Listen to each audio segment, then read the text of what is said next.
Hello again, Keith Bond here from Bond Christian Counseling, wanting to cover today in this video the addiction cycle.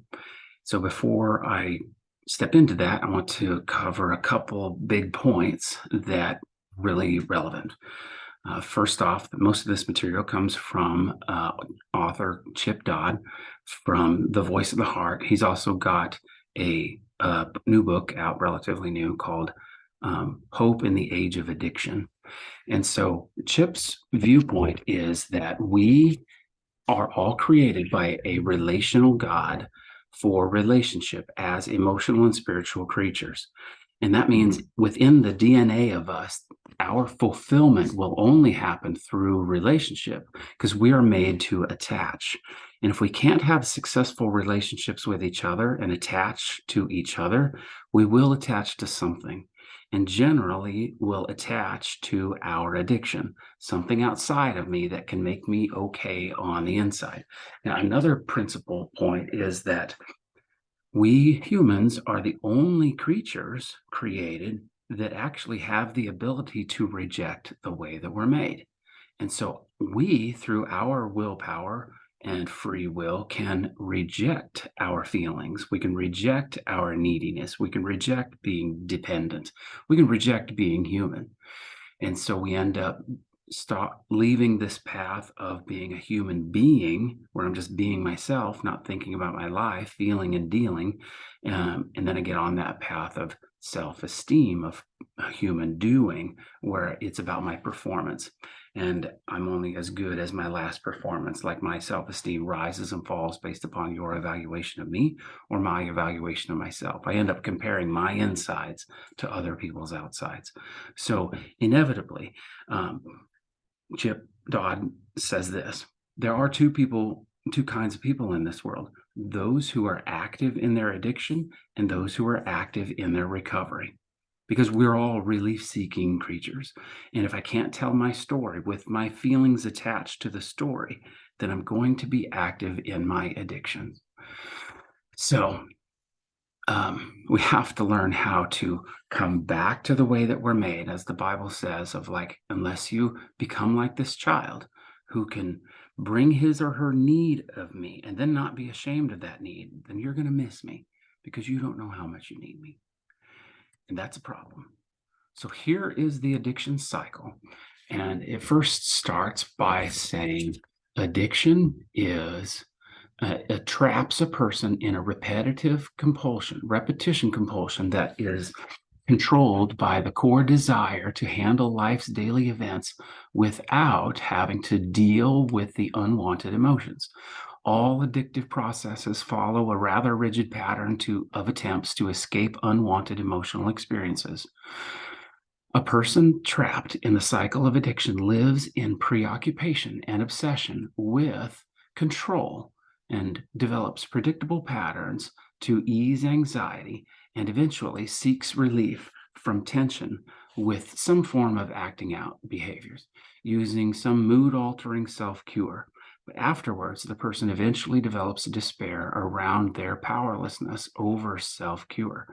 Their only recourse besides recovery is to make promises that they only know how to keep by the use of their willpower.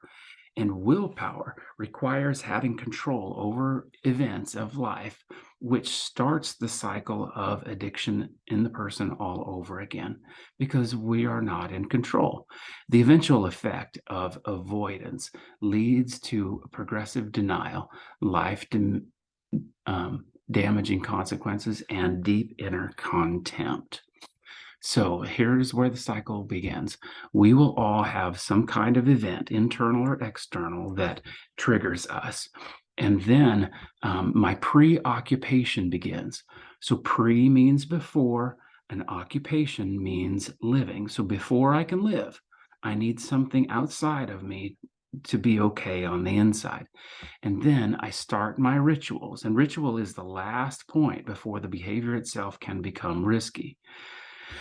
Some of the signs that I'm active in my addiction is that I might be rehearsing scenarios or conversations or interactions after the fact.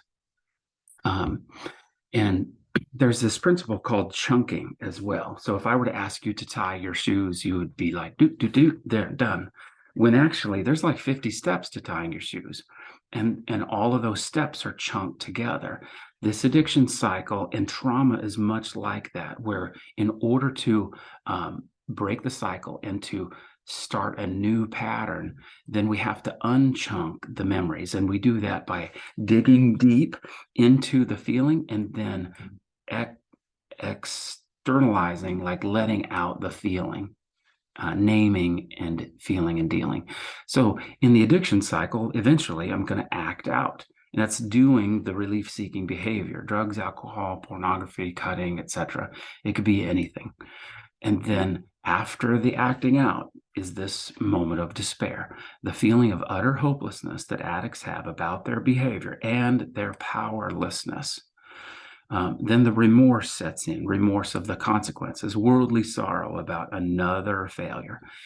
Then the next step is promises. So I actually dip back into my skills of codependency, where I rely on my intellect, my morality, and especially my willpower of just putting my head down and getting it done.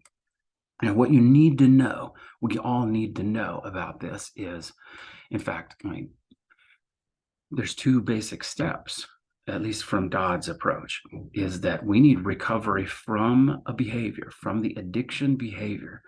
But bigger and better and deeper is we additionally need recovery of our heart.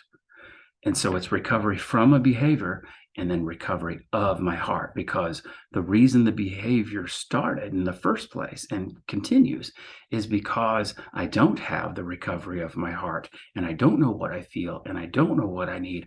And then I'm not going to have any success in my relationships, because when I don't know what I need or what I feel, I won't know what I need. And then my spouse, my wife, will never know what I need because I don't know. And she'll be on this quest to always read my mind, to predict what I need if I'm not taking responsibility for myself. Now, inwardly, in my relationship with myself, when I push through the willpower piece, it's like forcing my inner child to get it done by my grown-up strength and willpower. And they call that potty training at gunpoint. And so when I say my relationship with self, that means my present day self in relationship with the younger traumatized parts generally, because those are the ones that I don't get along with, I don't like. So this next piece is the moment at which it splits is right here at the desire. There is a desire of the flesh to survive called the old man. There's also a desire of the spirit called the new man. And I have to choose within my free will if I'm going to feed one or the other. And the principle is whichever one you feed will thrive, and whichever one you starve will die. And that's why we are at war with ourselves. So in order to get off of that addiction cycle, we have to come back to the way that we were made. Unless you change, unless you become like this child who can bring his or her need of me to me and then not be ashamed of that need, you're going to miss me because you don't know that you need me. And so we enter back into the struggle of being human, the struggle of life, feeling and dealing, and then going against whatever vows we have made to be dependent and self-sufficient. And that's humbling. It's painfully humbling. But we start telling the truth with our face by connecting back to our feelings and the expression. And so we dig into the spiritual roots of feelings and needs, desires, longings, and hopes. Those, author Dodd would say, are the roots described by Jeremiah 17, 1 through 10. That will lead to blessings if we lean into it, but it will lead to curses if we don't. Sobriety definition is the use of the tools, the work, the steps, the sponsor, and going to meetings. But then abstinence is when I get no payoff from any internal hit of dopamine. And it's the combination of abstinence plus sobriety that equals recovery. And then I can live fully, love deeply, and lead well. So thank you for watching. I know that was fast and a lot of information.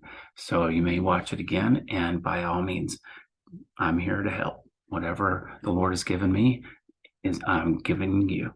So be blessed and have a good day. Bye.